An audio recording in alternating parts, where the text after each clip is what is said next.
Hi everyone, Tony Tonkin here from the Child Protection Party. Glad that you could be with me here on this Sunday night to talk about things relating to and as close to issues concerning kids. One of the reasons why I was thinking about doing a live feed tonight was that there was an article in The Guardian. Sorry, I lie. The article was in the Daily in relation to Weatherall, who was the Jay Weatherall, who was the Premier of South Australia for a number of years, some almost 10 years ago now, I think. And he came. So there's this article that came out that I thought was really interesting. I was going to talk on this solely tonight, but then another article came out in relation to the lost child by Cleo Smith that I'm sure most of you are aware of. And so I thought, well, I'll try and have a conversation about both because there's some significant issues in both of these articles that we need to talk about. Now, I'll start with Jay Weatherall's statements or his interview with the Daily, and he said here we got child protection wrong, but it's still not right. And I thought, well, what a wonderful statement to make from someone who no longer has control over anything to do with the government, and particularly child protection. But he is quite critical of his own time as a Minister for Education and then as Minister for as Premier of South Australia. And there's some interesting things he says that I think we need to take on and see it in the context in which I guess they were given as a retired and previous member of the South Australian government. So as a politician, he's obviously taking some time to reflect on how it was for him when he was the minister, and particularly how it impacts children. I believe he now works with an organisation in Western Australia that focuses on improving outcomes for kids. Unfortunately, or fortunately, he doesn't work for the Child Protection Party. We're all on our own in relation to any of those particular issues. So I'll just bring you to an article that he has written. JJ, good to see you. Alex Gray, good to see you there as well. So I wanted to... This will be an interesting discussion. I'd really like as many of you as possible to contribute to this because there are times when it's almost like we at CPP have been recognised for the complaints and the endeavours that we've put in over a long period of time. But then the awakening never happens at the right time, and it never happens within the child protection system as it stands right now.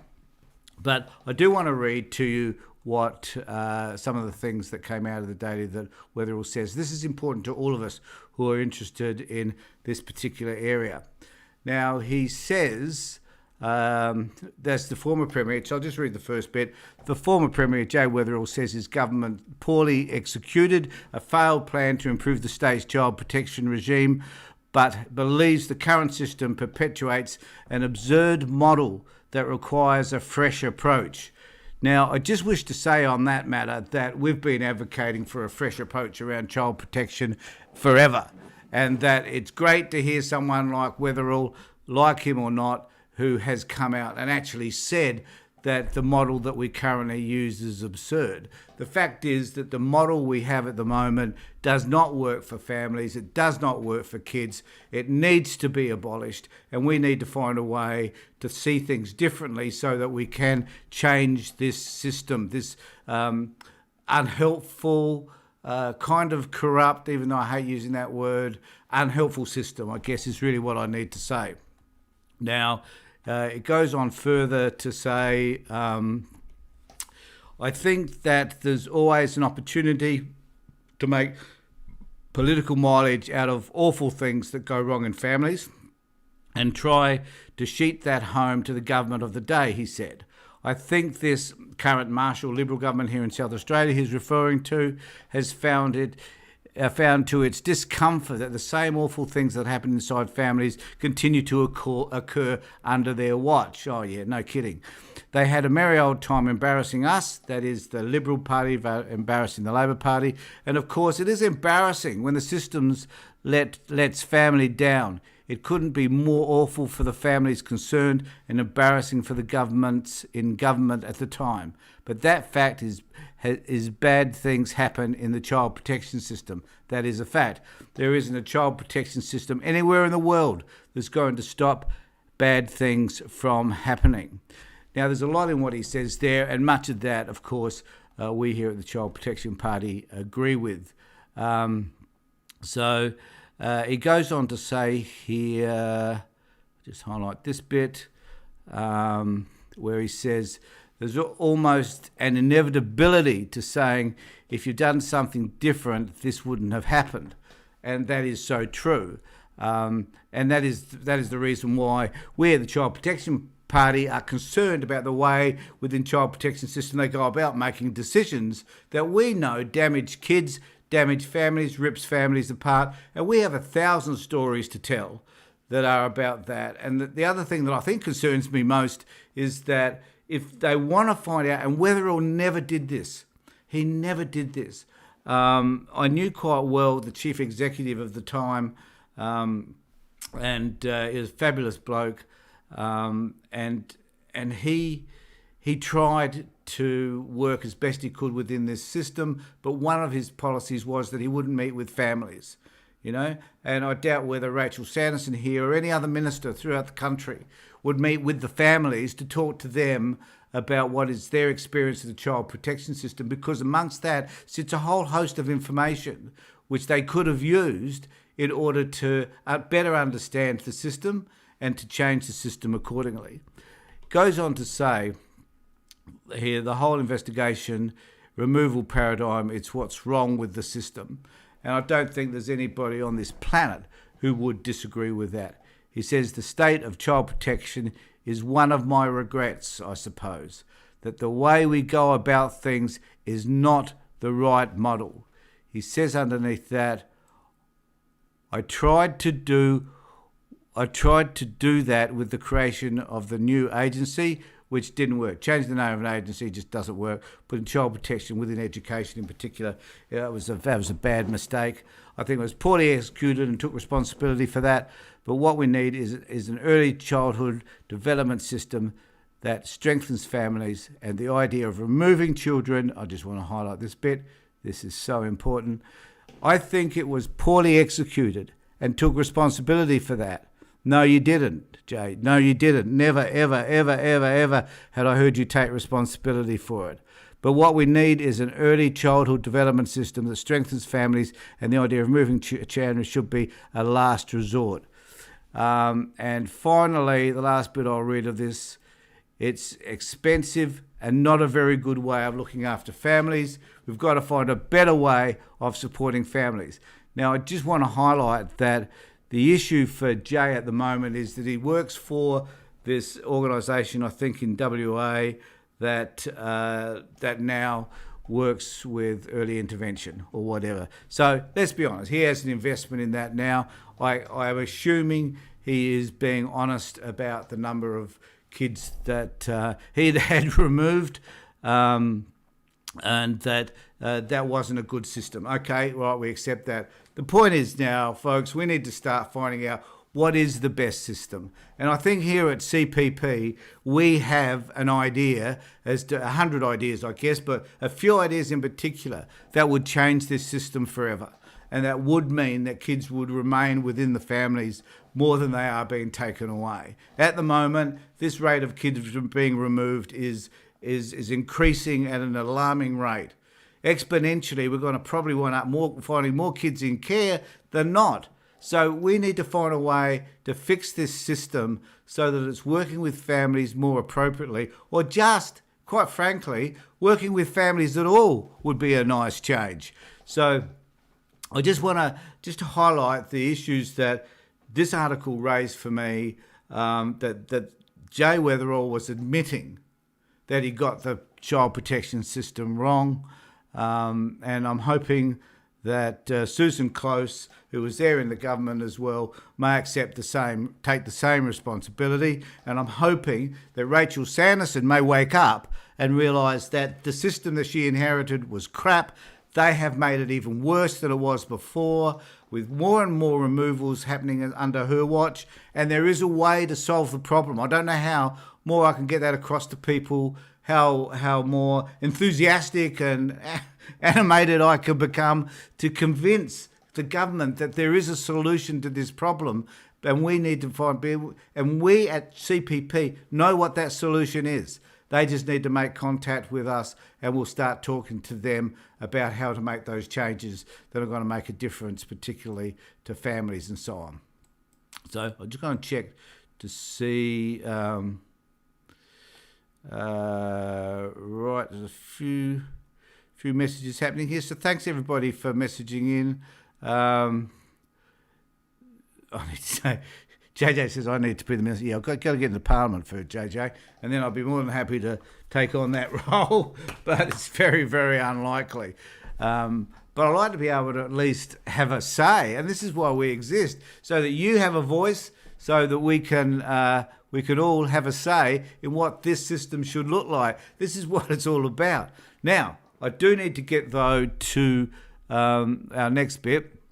If you think you know what the system should look like, please let us know.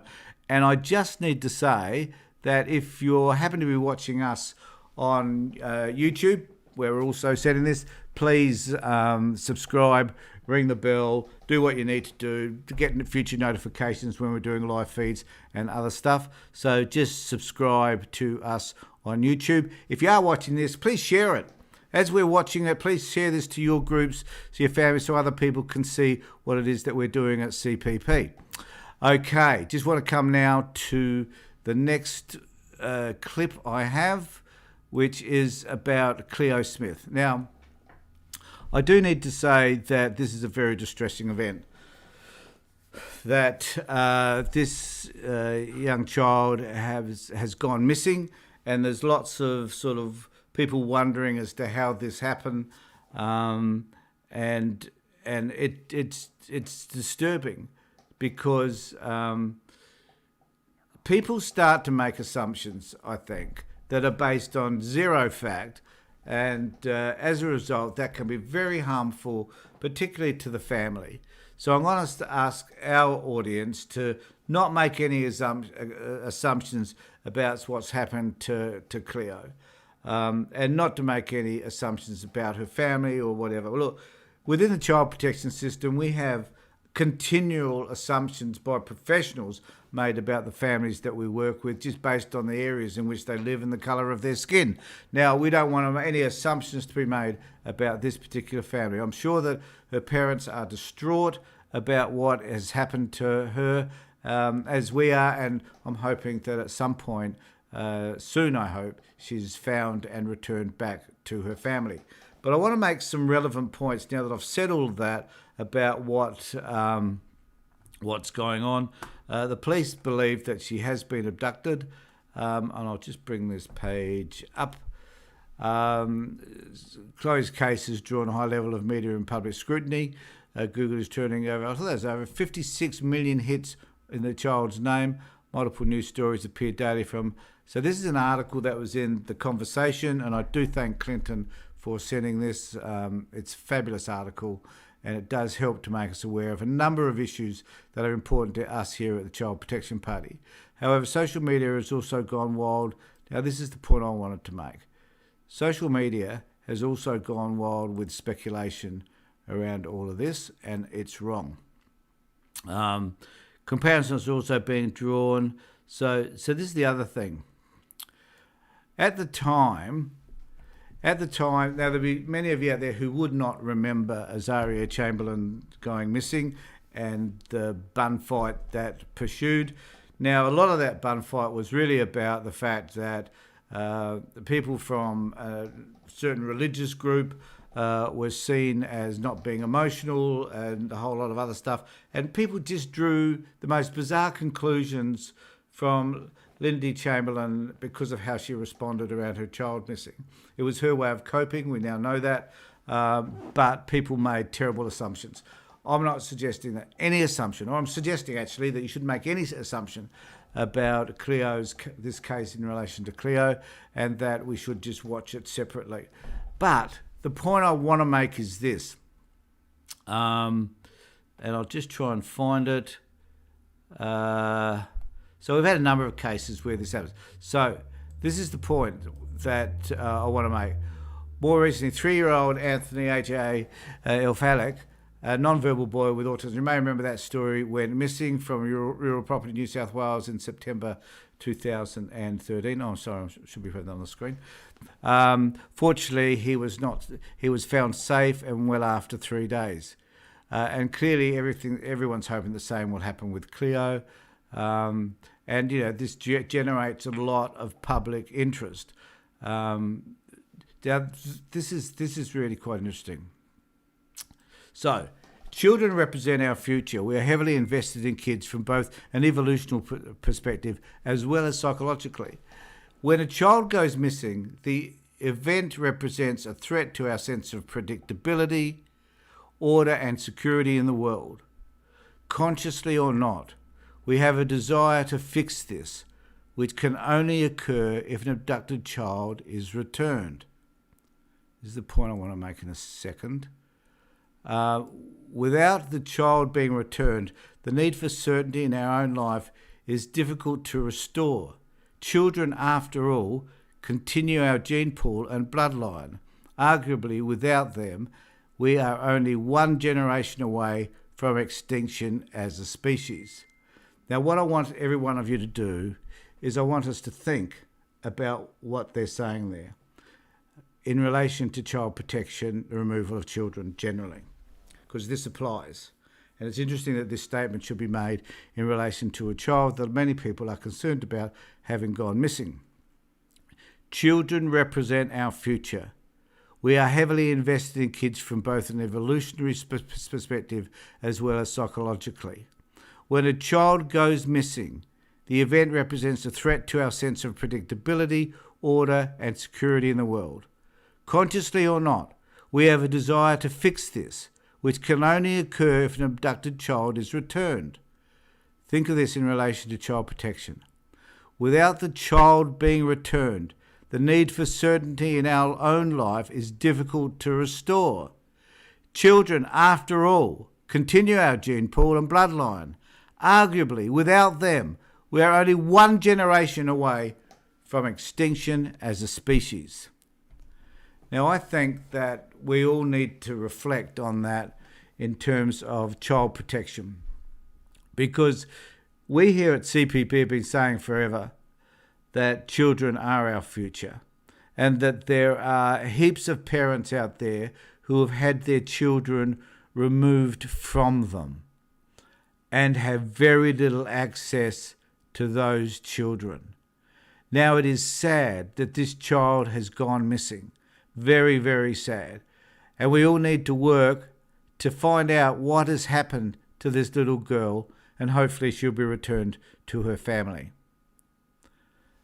Every day, here in Australia, multiple children are removed from their families, are removed by the government from their families. I can't stress that enough. We don't see it in the media.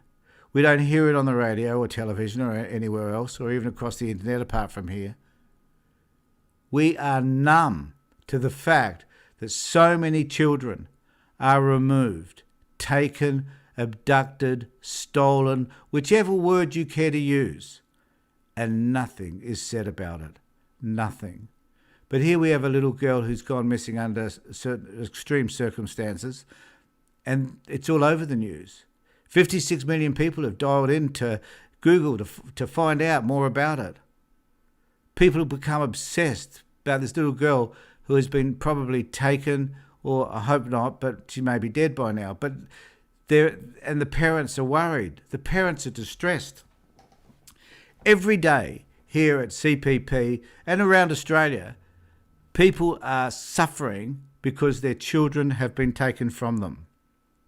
They are distressed beyond belief. I cannot tell you how many parents I have contact me who are crying when they start to speak on the phone about their story, who are in tears about what has happened to them. Yet here we are with the story of this little girl that's been taken, probably. And there's no thought for the thousands and thousands of kids who are taken away from their parents and the suffering and the trauma that their parents go through. I don't wish to take anything from Cleo here at all, and I'm not. But it's an interesting comparison, don't you think? Between removing of kids and the lack of media response to that, because no one cares, basically, apart from the family. Here we have a little girl going missing under mysterious circumstances, and everybody starts to panic. Everybody. No, around the world, people are concerned. Every day a child is taken. Every day a child is taken at birth, before the mother even has a chance to get to know who this child is, or even sometimes to breastfeed it. The child is gone. Yet we don't raise our hands and object. We don't have newspaper articles about that, or television shows, 60 Minutes, 7:30 report, current affair. None of them dive in and say, look, what's going on here? We need to change this so this doesn't happen. Kids are removed under our nose by the state, and we're doing nothing about it. A kid goes removed in mysterious circumstances, and everybody, rightfully so, I hasten to add, throws their hands up in horror and says this is terrible. I was speaking to a woman last week who hasn't seen her child since March last year, because the foster parents who are in South Australia moved to New South Wales. And with COVID and everything else, I guess that's further difficulty, but hasn't been able to see her child. I know of another mother who hasn't seen her child for 8-9 months now, because the foster family that have this kid are in South Australia and she's in New South Wales. And both these parents cried and wept when they spoke to me on the phone about the loss that they've had of their children. And the department are not helping them to get these kids back together, even on accesses. They couldn't care. They don't care. They have no understanding as to the trauma created for not only for the children, but also for the parents around losing a child. But here we have it in the news. Why do lost children evoke such a response, is the article. Why do lost children evoke such a response? Why isn't there a response from kids that just are taken and the government sanctions their removal? Why don't we talk more about the trauma that causes parents and kids? And extended family, grandparents who call us, complaining that they haven't had a chance to see their grandchildren sometimes for years. Loving, caring people who have been deprived the privilege of sharing their love with their children. It's appalling, and it's wrong. And we at the Child Protection Party are doing all that we can to change all of that. Now, I do need to say that if you'd like to join the Child Protection Party, please do. It's $12 a year. It's bugger all money. If you can cough up a little bit more, that would be great. Subscribe to our YouTube page. I'll just bring that up as a reminder because I can. And become involved. We've got a Wednesday night meeting that we have where we talk about child protection type issues. Get involved in that. Come along on a Wednesday night. Have a look at our Facebook page and find out how to access it and so forth. But get involved with us. If you want to what pisses me off most is that people ring us and complain about a whole host of things, which is fine, right? Do that. But if you're going to complain, also get involved. Get involved with us. Become a part of the solution rather than just wallowing in whatever it is you're wallowing in and becoming more and more engulfed in the problem. Become part of the solution by becoming part of CPP. It's the only way that we're going to attain the goals that we need to attain. So get involved with us.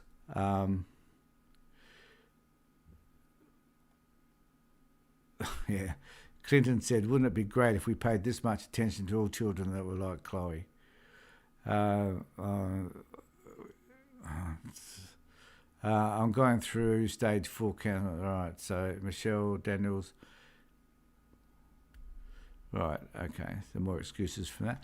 Okay, look, contact us, have a conversation with us, and get involved with us. It's the only way that we're going to bring about significant changes. So I just want to say in conclusion, we hope that this child is found and she's safe and she's well. And we also know that there are so many kids at this time who have also been removed. And they're not safe. And they're not well. And we need to do something about it. So take care, everybody. Look after yourselves. And more importantly, be safe.